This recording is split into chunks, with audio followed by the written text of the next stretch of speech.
अरे बूढ़ा, जाओ जरा सा एक गिलास पानी ले आओ और उसके बाद एक कप चाय ले आओ। कब से यहाँ धूप में बैठा हुआ हूँ, एक गिलास पानी तक को कोई पूछने वाला नहीं है। कहने को ये घर बहू बेटियों वाला है, पर मजाल है कि कोई सेवा हो जाए यहाँ पर।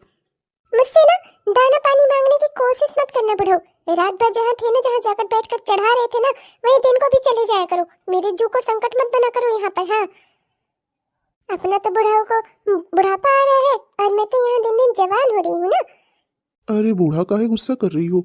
बहू से ही कह दो, बहू ले आ दे, अभी तक आई नहीं घर। अरे देखो बूढ़ा, मैं एक बात कहना चाहता हूँ, बहू पर जरा ध्यान दो। कमाने के बहाने ना जाने कहाँ कहाँ जाकर मुंह मारती होगी। यही होता है, औरतों को तो घर से निकालने देना वाला नहीं है, लेकिन अब क्या ही किया जाए, मजबूरी है अपनी। वरना मैं तो बहू को कभी बाहर कमाने न भेजूं। अरे तो मुझको क्या अच्छा लगता है वहाँ जाकर मरीजों के लेटरिन बाथरूम साफ करती होगी, नर्स जो बनी है महारानी। लेकिन क्या करूँ, मजबूरी है। अरे भूल गए क्या, उसी की कमाई से हमारा घर चलता है। और अगर वो महारानी देना बंद कर दे या नौकरी छोड़ देगी ना, भूखे मर जाएंगे हम सब। लेकिन तुम कह सही रहे हो, आने दो, आज उसे मैं थोड़ा टाइट करती हूँ। ये ना हो कि उसे लगे कि ससुराल वालों का अंकुश उसके सर से हट गया है। सही कह रहे हो तुम, आने दो आने दो, आज मैं उसे बताती हूँ। हाँ वही तो। अरे बहू के सर पर चढ़कर रहा करो, उसे महसूस होना चाहिए कि तुम उसकी सास हो। वरना सोचेगी कि मैं पैसे देकर बड़ा काम करती हूँ घर में, घर वालों का खर्चा चला रही हूँ, तो इस घर की मालकिन बन गई हूँ। उसे याद दिलाना बहुत जरूरी है कि तुम इस घर की मालकिन हो। नहीं नहीं, सही कह रहे हो तुम, आने दो।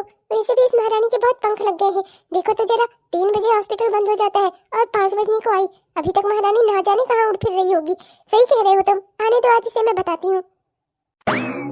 आ गई महारानी। हाँ, हॉस्पिटल तो 3 बजे बंद होता है और 15-20 मिनट का मुश्किल से ये रास्ता होगा हमारा। इतना देर कहाँ लग गई तुझे? हाँ, घड़ी में देखा है 5 बज रहे हैं। क्या कर रही थी? हाँ, कहाँ जाके मुँह मार रही थी? कमाने के बहाने अगर पैर बाहर निकल गए हैं घर से, तो मतलब कि कहीं भी जाएगी, कुछ भी करेगी। नहीं माँ जी, ऐसी कोई बात नहीं है।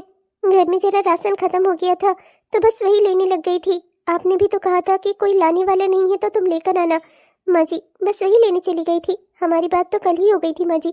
मैंने तो कल ही आपको बताया था कि मैं जाऊंगी मार्केट सारे राशन पानी लाने। बस वहीं चली गई थी माँ जी। अच्छा बहू, और राशन पानी लाने में इतना टाइम लग गया? अरे वो परचून वाले ने दुकान पर अपनी तुम्हें बिठा लिया था क्या? राशन पानी कैसे खरीद रही थी? हाँ, पैसे देकर या? बाबूजी, ये क्या कह रहे हैं आप? राशन पानी लाने में समय लगता है, दुकान पर भीड़ थी, इस वजह से मुझे समय लग गया, वरना मैं और जल्दी ही आ जाती। मैं जी, मैं सच कह रही हूँ, मैं राशन लाने ही गई थी। सही किया बूढ़ा तुमने। एक आध थप्पड़ लगाते रहा करो इसे, वरना ये यही समझेगी कि ये घर कि ये मालकिन हो गई है। हाँ नहीं तो। बहुत सही किया तुमने, आज पता चल गया होगा महारानी को हमें बेवकूफ बनानी चली है। अरे हम क्या जानते नहीं कि राशन की दुकान पर कितना समय लगता है? हाँ, इससे अच्छा होता कि पैसे तुम मुझे दे देती, मैं ही जाकर सारा राशन ले आता। कम से कम यूं ये अपना मुंह तो न काला करती फिरती इधर उधर। अरे भोगना तो हमें पड़ेगा ना। कल को मोहल्ले वाले कुछ बोलेंगे, गांव वाले कुछ बोलेंगे, सुनेगा कौन? हम लोग ना। अरे अपनी बहू को कमवा रहे हैं, बाहर भेज रहे हैं, इतना क्या कम कर रहे हैं जो ये महारानी इस तरह के गुण दिखा रही है हमें? हाँ, इस घर के मालिक और मालकिन हम दोनों हैं, समझी? तो तेरी हिम्मत कैसे हुई हमसे यूं चिल्लाकर बात करने की? हाँ, तेरी हिम्मत कैसे हुई? तो अपने आप को समझती क्या है? इस घर की मालकिन हो गई है तो 2 घंटे का समय लगा कर आ रही है महारानी। हॉस्पिटल तो 3 बजे ही बंद हो गया रहा होगा, निकल गई यही होगी 2:30 बजे ही अपना ऐसी करने। समझती हूँ मैं सब अच्छी तरह से। अरे हमारी मजबूरी न होती, हमारा बेटा इस लायक होता ना, तो मैं तुझे कभी बाहर न भेजती, घर की 4 दीवार के अंदर ही रखती। तो जैसी औरतों को ना मैं बहुत अच्छे से जानती हूँ। चल अब अंदर जा, यहाँ खड़ी होकर लोगों को अपनी शकल मत दिखा। ये सोच रही होगी यहाँ भी 4 लोग तुझे देखें, इसी सब में तो तेरा मन लगा रहता है ना?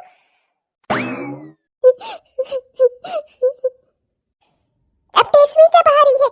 जा जाकर निमोना बना कर और गरम गरम रोटी सेक कर ला, खिला हम लोगों को। बड़ी आई महारानी, 2 घंटा लेट से आई है, कब से हम सब भूखे बैठे हुए हैं यहाँ पर। जा जल्दी, मटर रखी है घर में, जाकर निमोना बना और लेकर खाना जल्दी आ। अरे बूढ़ा, मैं तो कहता हूँ इस बहू से पैसे ले लिया करो, राशन पानी में ले आ दिया करूंगा सारा। तुम एक बार मुझे पैसे दे दिया करो, सारा राशन घर का मैं इकट्ठा ही भरवा दूंगा, सच कह रहा हूँ। अब तुम बस करो, मुझे पागल ना समझो। तुम्हें पैसे दे दिया करूं, जिससे जितने पैसे बचे वो सारे तुम दारू में उड़ा दो। अच्छे से जानती हूँ मैं तुम्हारी मनसा। घर का राशन अब मैं खुद ही भरवाया करूंगी, मेरे कोई नहीं है। बेटा इस लायक नहीं है कि बहू की कमाई खानी पड़ रही है, और ऊपर से मेरा पति जो सिर्फ दारू के अलावा इसे कुछ और सोचता ही नहीं है। एक तुम्हारा वो निठल्ला बेटा न जाने कहाँ जाकर अपना मुंह मार रहा होगा, और एक तुम दोनों से ना मैं तंग आ गई हूँ। इतना अच्छा होता अगर अपनी माँ के साथ मैं भी मर जाती, तो आज मुझे ये सब दिन न देखना पड़ता। मेरी सौतेली माँ ने मेरी शादी ऐसे घर में कराई जहाँ मैं रोज मरती हूँ। अच्छा हुआ कि कुछ घंटों तक मुझे बाहर हॉस्पिटल में जाना होता है। वहाँ जाकर मरीजों के बीच में लोगों का दुख सुनकर ऐसा लगता है कि मैं भी शायद जिंदा हूँ, वरना अगर इस घर में ही मुझे हमेशा रहना पड़े मैं तो शायद मर ही जाऊँ। भाभी आपको पता है आज कोचिंग में क्या क्या हुआ? भाभी आप क्यों रो रही हो? क्या हुआ भाभी, बताओ ना मुझे, क्या हुआ?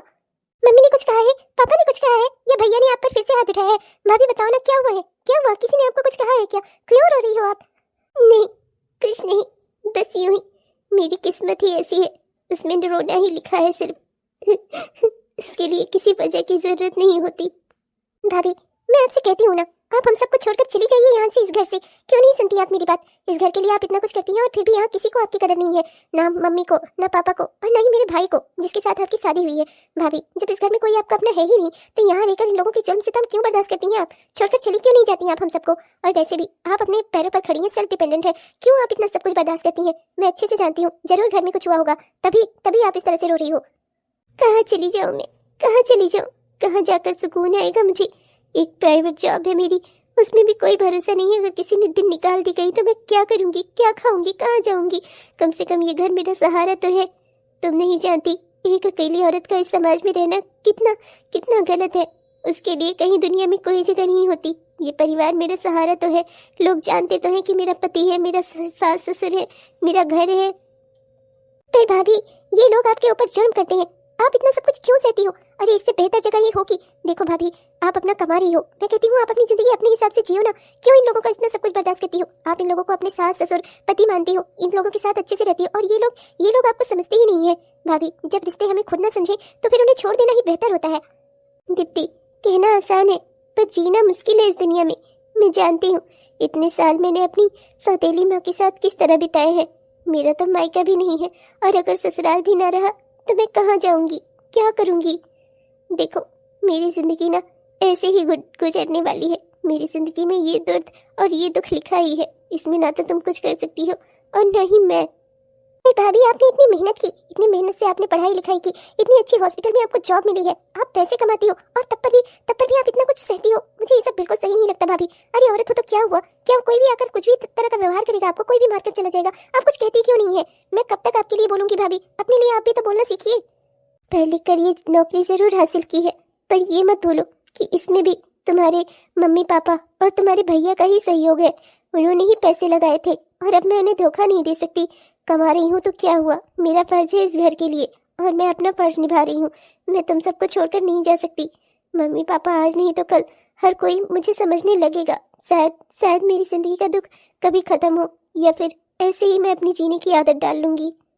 मानती हूँ कि मम्मी पापा ने और भैया ने आपकी पढ़ाई में पैसे लगाए हैं, आपको इस काबिल बनाया कि आज आप अपने पैरों पर खड़ी हो। पर भाभी आपने भी तो इस घर के लिए कितना कुछ किया है, क्या अब तक इन सब बातों का एहसान चुकता नहीं हो गया? भाभी आप समझती क्यों नहीं है? अपने लिए इंसान को जीना चाहिए, अपने लिए खड़ा होना चाहिए। अगर आप जुर्म सहने की आदत डाल लोगी ना तो ये लोग भी करने की आदत डालेंगे। अपनी कमाई में से 1 रुपया नहीं बचाती आप, तनख्वाह आती है तुरंत लाकर माँ के हाथों पर रख देती हैं, और तब पर भी ये लोग आपके साथ ऐसा बर्ताव करते हैं। खाना आप बनाती हैं, घर के सारे काम करती हैं, और कमा कर भी बाहर से आप ही लाती हैं, और तब पर भी लोगों की बातें सुनती हैं, उनकी मार खाती हैं। मुझे ये सब बिल्कुल अच्छा नहीं लगता भाभी, और ना ही आपका इस तरह का व्यवहार मुझे अच्छा लगता है। मुझसे ये सब कुछ बर्दाश्त नहीं होता। तो यहाँ खड़ी होकर क्या कर रही है? मेरी शिकायतें सुन रही है? मुझे अच्छे से पता था, जरा सा इसे छू के रो तुरंत लड़ाने लग जाती है, पूरे देश दुनिया को बताएगी आज मेरी सास ने मुझे मारा है ना। एक थप्पड़ ही लगाया था, इतना भी बड़ा कोई काम नहीं कर दिया मैंने, जो तब से महारानी टेस्ट में बाहर है और गागा कर सबको सुना रही है। हाँ नहीं तो बस करो माँ, मतलब कि आपने भाभी के ऊपर हाथ उठाया था? ये भाभी ने तो मुझे नहीं बताया, पर अच्छा हुआ आपने मुझे बता दिया। ये बेवकूफ है जो आपको अपना मानती है, आप लोगों को अपना समझती है और इतने सारे जुर्म सहती है। इनकी जगह मैं होती ना तो आपके हाथ तोड़ देती मैं। आप ऐसा कैसे कर सकती हो माँ? भाभी इस घर के लिए इतना कुछ करती है और आप। बस कर तू मेरी बेटी है, मेरी माँ बनने की कोशिश मत कर, चुपचाप निकल यहाँ से। इसका दुख दर्द सुनने के लिए ना तेरे पास टाइम नहीं होना चाहिए। अपना पढ़ाई लिखाई में जाकर दिमाग लगा, वरना जिंदगी भर केवल इसी की कमाई खानी पड़ेगी। तो कभी इस लायक मत बनना। हाँ नहीं तो चल जा। आप लोगों से ना बात करना ही बेकार है। एक जुर्म सहने वाला है और दूसरा करने वाला। ना ही सहने वाले को कोई दिक्कत है और ना ही करने वाले का। तो फिर ठीक है, भोगो। मैं बेकार में इस घर में बोलती ही हूँ, जिसकी जो जी में आए करो वो। पर आप भाभी सास आपकी माँ है ना, चाहे आपको कितना भी मारे, पति इस लायक नहीं है कि वो पति कहलाए, सास ससुर इस लायक नहीं कि वो सास ससुर कहलाए। फिर भी आप सब रिश्तों को जो जकड़ कर बैठी हो ना, एक दिन यही रिश्ते नाते आपकी जान ना ले ले। मुझे तो बस इसी बात का डर लगता है। अब टीसीओ के बाहर ही है, जल्दी निमोना बना, भूख लगी है हम लोग को। कब से यहाँ बैठकर पंचायती कर रही थी, अब तक मैं तो खाना तैयार भी हो गया होता। जब देखो तब यही टेस्ट में बहाती रहेगी। चल जल्दी काम कर। मैं ही पागल हूँ जो बोलती हूँ, मुझे भी नहीं बोलना चाहिए, पर क्या करूँ। जैसे ये लोग मेरी भाभी के साथ पेश आते हैं ना, एक ना एक दिन उन्हें मार डालेंगे जान से, मुझे अच्छे से पता है ये। अरे दीप्ति, क्या हुआ? कहाँ जा रही हो और इतना गुस्से में क्यों हो? क्या हुआ दीप्ति? अरे वेद तुम, यार क्या बताऊँ मैं तुमसे, मैं अपनी भाभी को लेकर बहुत परेशान हूँ। घर वाले उनके ऊपर इतने जुल्म सितम करते हैं और वो है कि घर वालों को छोड़ने के लिए तैयार ही नहीं है। मैं तो बस ये चाहती हूँ कि मेरी भाभी मेरे घर से चली जाए। ना तो भैया को ना ही मम्मी पापा को, किसी को उनकी कोई कदर नहीं है। सब रोज उन्हें मारते पीटते हैं। ऊपर से वो हॉस्पिटल जाती हैं, पैसे कमाती हैं और पैसे लाकर मम्मी पापा को देती हैं। मुझे ये सब कुछ बहुत गलत लगता है। ऐसा ना हो कि कहीं किसी दिन उनके ऊपर इतना जुल्म हो कि वो, मैं बस ये चाहती हूँ कि वो मेरा घर छोड़कर चली जाए। मैं बस इतना ही चाहती हूँ, वो अपनी जिंदगी कहीं बाहर रहे और सुकून से रहे। पर वो है कि मानने के लिए तैयार ही नहीं है। उन्हें तो ये लगता है कि वो बाहरी दुनिया में एक अकेली औरत का रहना ही बहुत मुश्किल है। ओह, मतलब कि फिर से तुम्हारी भाभी को किसी ने मारा? यार दीप्ति, कब तक ये सब कुछ चलता रहेगा? तुम्हारी भाभी क्यों नहीं समझती? मैं क्या करूं यार, मैं उन्हें समझाने की पूरी कोशिश करती हूँ, पर वो है कि मानने को तैयार ही नहीं है। ओहो, क्या कर सकते हैं फिर? अब क्या ही इसमें कोई कर सकता है? जो कोई इंसान खुद ही किसी कुएं से बाहर ना निकलना चाहे, उसे कोई हाथ पकड़ा कर भी तो हाथ बाहर नहीं निकाल सकता। अगर वो खुद ही नहीं निकलना चाहती तो तुम क्या ही कर सकती हो? उनके पीछे अपना दिमाग मत जलाओ, जाने दो। और मैं तो तुम्हें ये बताने आ रहा था कि परसों कोचिंग में टेस्ट है। अचानक से ही मोबाइल पर मैसेज आया और मैंने सुना था तुम्हारा फ़ोन खराब था, तो मैं जा ही रहा था तुम्हारे घर तुम्हें बताने। अच्छा हुआ कि तुम रास्ते में ही मिल गई। ओह अच्छा, थैंक यू सो मच। और हमारे बैंकिंग के एग्जाम भी तो होने वाले हैं। अच्छा ही है तुमने मुझे बता दिया। मैं प्रिपरेशन तो अपनी पहले से ही कर रही थी, आज और बेहतर कर लूंगी। मैं चाहती हूँ कि इस बार टेस्ट में मेरे अव्वल नंबर आए, जिससे जो बैंकिंग का एग्जाम होने वाला है उसमें मेरा सिलेक्शन हो जाए। एक बार मेरा सिलेक्शन हो गया ना, तो फिर मैं भाभी को अपने साथ ही लेती चलूंगी। हाँ तुम्हें हंसता हुआ देखकर बहुत अच्छा लगा। अच्छा ठीक है, मैं चलता हूँ, बाय। बाय वेद, मुझे तो तुम्हें देखकर ही हंसी आ जाती है, तुम्हें देखकर ही खुशी हो जाती है। ये तो बेहद अच्छी बात है कि तुम मुझे मिल गए। तुमने देख लेती हूँ तो मेरा मूड भी सही हो जाता है, चाहे कितना ही खराब क्यों ना रहे। एक बार ये एग्जाम में पास कर लूँ ना, हम दोनों को जॉब मिल जाए ना, फिर मैं अपने मन की बात तुमसे कह दूंगी और हम दोनों शादी कर लेंगे और यहाँ से कहीं दूर एक अच्छी दुनिया बसाएंगे। मैं भाभी को भी यहाँ से लेती जाऊंगी और भाभी को भी कहीं बाहर, कहीं दूसरी जगह घर दिला दूंगी। एक बार मेरा जॉब लग जाए तो मैं सब ठीक कर दूंगी। अरे रे जान, ये चलो ना, चलते हैं। क्यों नहीं सुन रही तुम मेरी बात? चलो ना, मेरे घर चलते हैं। अरे मेरी बीवी किसी काम की नहीं है। अरे उसके पास से ना प्याज लहसुन की बदबू आती है। तुम चलो मेरे घर, तुम्हें तुम्हें ना रानी बनाकर रखूंगा मैं। चलो। पागल हो गए हो क्या? छोड़ो मुझे, तुम्हारा दिमाग खराब है, वरना मैं शोर मचा दूंगी। छोड़ो मेरे हाथ, छोड़ो। बचाओ बचाओ, कोई मदद करो मेरी, ये आदमी मुझे छेड़ रहा है। अरे क्यों शोर मचा रही हो? इतनी रात का वक्त है, कौन आएगा यहाँ पर? चलो, घर चलो मेरे, मैं कह रहा हूँ ना। अरे रानी बनाकर रखूंगा तुम्हें। मेरे पास ना बहुत पैसा है, बहुत पैसा, सच में। चलो ना। हरगिज़ नहीं, भाभी जी मुझे छोड़ दीजिए। मैं यहाँ सिर्फ नाच गाकर लोगों का मनोरंजन करके अपने मम्मी पापा का पेट पालती हूँ। प्लीज मुझे छोड़ दीजिए, मुझे जाने दीजिए। कमीने, औरतों को कमजोर समझकर उन्हें छेड़ता है। रुक, मैं तुझे बताता हूँ अभी।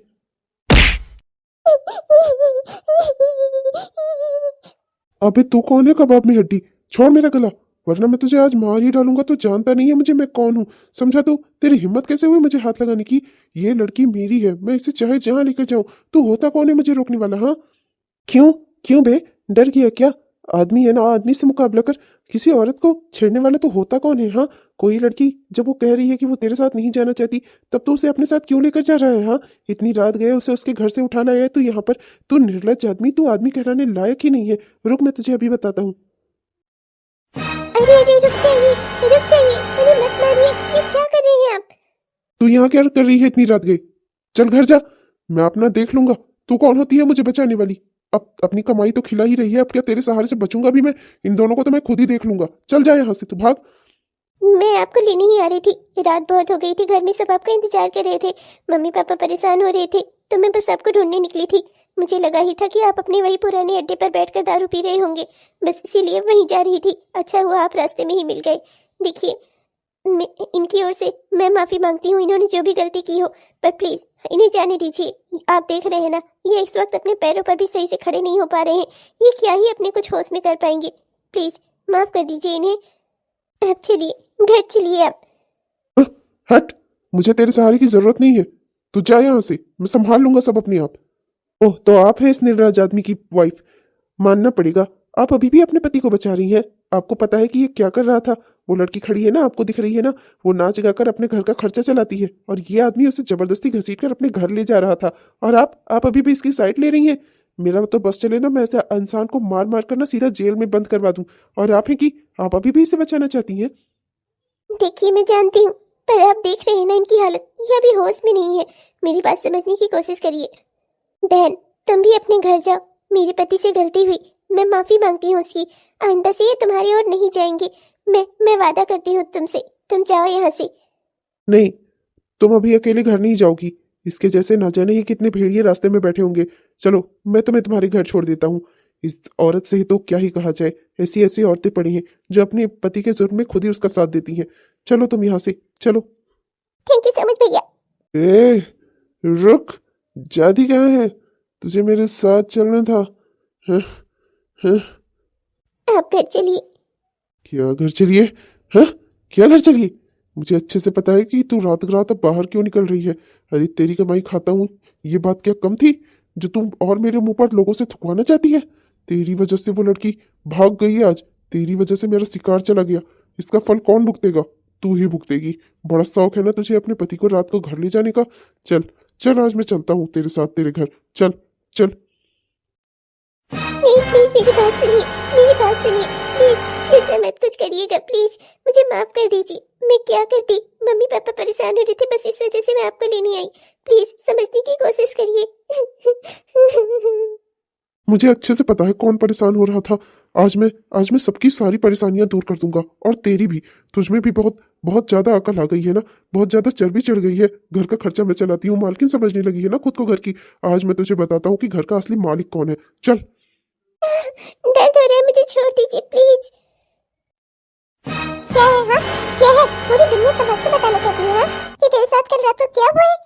देख, वो तेरा पति है। अब जैसे चाहे वो तैसे तेरे साथ रह सकता है। हक है उसका, अधिकार है उसका। तो उसे गुस्सा दिलाती ही क्यों है कि वो तुझे इस तरीके से तेरे साथ पेश आए? हाँ, और अब क्या ये ऐसा रूप धारण करके दुनिया वालों को बताना चाहती है कि तेरे साथ को क्या हुआ है? माँ जी, आप भी मुझे ही दोष दे रही हैं। आपको पता है कल अगर वो मुझे रास्ते में ना मिलते तो वो क्या कर सकते थे? माँ जी, वो एक लड़की को लेकर आ रहे थे, वो भी उसकी मर्जी के खिलाफ। आपको पता भी है वो क्या करने वाले थे। अगर उन्होंने ऐसी कोई गलती कर दी होती ना तो आज सुबह वो जेल में होते और उनके खिलाफ केस चल रहा होता। मैंने बस उस लड़की को बचाने की कोशिश की और इस बात की सजा मिली मुझे। मैं रात भर चिल्लाती रही, लेकिन आप लोगों में से किसी ने भी मेरे लिए आवाज नहीं उठाई। माँ जी, क्या मैं इतनी बुरी हूँ? क्या आप मुझे एक औरत, एक इंसान भी नहीं समझती? एक औरत है आप, पर आपने भी मेरा दर्द समझने की कोशिश नहीं की। आपने अपने बेटे को रोका नहीं। पागल हो गई है क्या? पति है वो तेरा, तेरे साथ रहना उसका हक अधिकार है। और पति पत्नी के बीच में बोलने वाला इस दुनिया समाज में कोई नहीं है, तो मैं क्यों बोलूंगी भला? अब ये टेस्वी बहाने बंद कर और नहा धोकर चल के खाना बना, समझी? 4 महीने बाद। क्या बात कर रहे हो? ये तो बेहद खुशी की बात है। आज ना खुशखबरियों का ही दिन है। एक खुशखबरी तुमने मुझे सुनाई, एक खुशखबरी मैं भी तुम्हें सुनाना चाहती हूँ। मैं ना बुआ बनने वाली हूँ। अब मुझे लगता है कि शायद अब मेरे घर के हालात थोड़े अच्छे हो जाएंगे। आज ही ये खबर मिली है मुझे, और तुमने मुझे ये खबर दी कि मैं प्री एग्जाम में पास हो गई बैंकिंग के। अब बस एक मेन एग्जाम और होगा, उसके बाद मैं एक अच्छी बैंकर बन जाऊंगी। हमारी अच्छी सी जॉब होगी, हमारी अच्छी सी दुनिया होगी, है ना? कितनी खुशी की बात है। मैं अपने पैरों पर खड़ी हो जाऊंगी। और मुझे लगता है अब शायद मेरे घर में मेरी भाभी के हालात भी अच्छे हो जाएंगे। वाह, ये तो वाकई में बेहद अच्छी गुड न्यूज़ है। मतलब कि तुम्हारी भाभी की ज़िंदगी भी अब सुधार होने वाला है। मुझे लगता है हमारी ज़िंदगी में अब खुशियां ही खुशियां होंगी। तुम्हारी भाभी के भी और तुम्हारी भी। चलो, भगवान करे कि सभी की समस्याएं दूर हो जाएं। जिस हिसाब से तुम अपनी भाभी के लिए परेशान रहा करती थी ना, हमेशा मुझे दुखी होता था कि ना जाने कैसे सब कुछ ठीक होगा। पर चलो, बेहद खुशी की बात है ये। अरे रिप्ती, तुम लोग बाहर क्यों खड़े हो? चलो ना अंदर, मैं तुम लोगों को चाय पिला देती हूँ अपने हाथों की। अरे भाभी आप चलो भाभी, अच्छा हुआ आप बाहर ही आ गई। वेद, ये मेरी भाभी है, और भाभी ये मेरी फ्रेंड है वेद। हम दोनों कोचिंग क्लास में एक साथ ही पढ़ते हैं। ओह, ये है तुम्हारी भाभी? हाँ, यही है मेरी भाभी। तुम इनसे पहले भी मिल चुके हो क्या कहीं पर? अरे बच्ची, वो मुझे याद आया, मैं चूल्हे पर ना दूध चढ़ाकर भूल गई। जाओ जरा जाकर देख लो कि डॉक्टर ने मुझे तेज दौड़ने को मना किया है, और जब तक मैं धीरे धीरे जाऊंगी तब तक तो वो दूध उबलकर बह भी जाएगा। बच्ची जाओ जरा देख लो, वरना मुझे पूरा चूल्हा साफ करना पड़ेगा फिर से। अरे भाभी आप भी ना, कोई बात नहीं, मैं देख लेती हूँ। वेद तुम यहीं रुकना, मैं अभी ना चाय बनाकर भी लेकर आती हूँ। चाय पिए बिना तो वाकई में तुम्हें नहीं जाने दूंगी। और घर में इतनी बड़ी खुशखबरी आई है तो गुलाब जामुन भी बनाए हैं मैंने, मैं खिलाती हूँ तुम्हें, यहीं रुकना। देखो वेद, मैं जानती हूँ कि उस रात को जो भी हुआ था वो सब तुम्हें याद आ गया होगा। मुझे देखकर तुम पहचान भी हो गए होगे। वो मेरे ही पति थे। पर वेद, मैं तुम्हारे सामने हाथ जोड़ती हूँ कि उस रात के बारे में तुम कुछ भी दीप्ति को मत बताना, वरना उसके नजर में उसके भाई की इज्जत खत्म हो जाएगी हमेशा के लिए। और मैं ऐसा क्यों करूंगा भला? मैं आपकी बात क्यों मानूंगा? मेरी आदत नहीं है आपकी तरह जुर्म सहने की। जुर्म करने वालों को मैं छोड़ता नहीं। उस दिन आपके पति को आपके कहने पर छोड़ दिया था मैंने, वरना तो मैं उसे बताता उसी दिन। और आप कह रही हैं कि दीप्ति के आगे उसके भाई के बारे में मैं उससे बात ना करूं? उसे पता चलना चाहिए कि उसका भाई कितना नीच और गिरा हुआ इंसान है। उसके घर में उसकी बहन है और वो बाहर इस तरह से, और आप उसे बचाती हुई आई हैं। यकीन नहीं होता एक औरत ऐसा भी कर सकती है। मान नहीं सकता मैं, वाकई में। आप आप इतनी इतनी बेवकूफ और इतनी पागल कैसे हैं? हाँ, एक बात बताऊं, आपने ही अपने पति को सह दे रखी है, इसीलिए वो ऐसा ऐसा काम करता है। आप अगर सही होती ना, तो ना वो आपके ऊपर कोई जुर्म कर पाता और ना ही बाहर किसी औरत के ऊपर जुर्म करने की उसकी हिम्मत होती। मैं ना तो जुर्म सहता हूँ और ना ही किसी को करने देता हूँ, समझी आप? देखिए, मैं समझ सकती हूँ आपकी नज़र में वो गलत होंगे, हैं गलत, मैं मानती हूँ। पर मेरी यही एक छोटी सी दुनिया है, वो सुधर जाएंगी अब उन्हें जब पता चलेगा कि वो बाप बनने वाले हैं, उन्हें जिम्मेदारियों का एहसास होगा और वो अपनी ज़िंदगी में वापस लौट आएंगे। प्लीज़ मेरी बात समझने की कोशिश करिए। प्लीज़ आप ऐसा कुछ मत करिएगा कि फिर से मेरी ज़िंदगी में आग लगे। एक बार मैं सबको सुधारने की कोशिश कर रही हूँ। प्लीज़ मेरी बात समझने की कोशिश करिए आप। अरे भाभी, मुझे लगता है आपको कोई गलतफहमी हो गई थी। चूल्हे पर तो आपने दूध चढ़ाया ही नहीं था। मैं तो गई थी, मैं तो देखकर वापस भी आ गई। पर अब मैंने चाय चढ़ा दी है, आप आराम से जाइए और जाकर देख लीजिए। अभी हम लोग सब मिलकर चाय पीते हैं। हाँ हाँ जरूर, मैं देख लेती हूँ। अरे तुम्हें क्या हुआ? अच्छा रुको तुम, मैं तुम्हारे लिए गुलाब जामुन लेकर आती हूँ, ठीक है? यहीं पर ले आती हूँ, कुर्सी लगाती हूँ, हम लोग यहीं बैठते हैं, बातचीत करते हैं, ठीक है? हाँ, वो कुछ नहीं, बस मेंस के एग्जाम की स्ट्रेस है थोड़ा सा। ठीक है, तुम आओ। अरे अभी से स्ट्रेस मत लो, अभी तो मेंस एग्जाम में टाइम है। ठीक है, तुम बैठो, मैं बस आती हूँ। कैसी औरत है दीप्ति की भाभी, न जाने ही क्यों मैंने उसकी बात सुनी। मुझे तो सब कुछ दीप्ति को बता देना चाहिए था कि उस रात को उसका भाई क्या कर रहा था। फिर मैंने उसकी बात क्यों मानी? ना ही मैं कभी जुर्म करता हूँ और ना ही छिपाता हूँ किसी से, और ना ही तो किसी के करने ही देता हूँ। फिर मैंने दीप्ति की भाभी की बात क्यों मानी? क्यों? कितनी खूबसूरत और मासूम औरत है वो, और उसका पति ऐसा जल्लाद। जिस दिन पहली बार उसे देखा था तब भी यही सोचा था, और आज भी यही महसूस हो रहा है। वाकई में इसके घर वालों ने तो उसकी जिंदगी ही बर्बाद कर दी। पर शायद अब वो अपनी जिंदगी में जीने की राह ढूंढ रही है। भगवान करे कि अब सब कुछ सही हो जाए। न जाने ही क्यों, पर उसकी बात मानकर मैंने दीप्ति से कुछ नहीं कहा। बस भगवान करे कि उसकी उम्मीद पूरी हो जाए और उसका पति अब सुधर जाए शायद।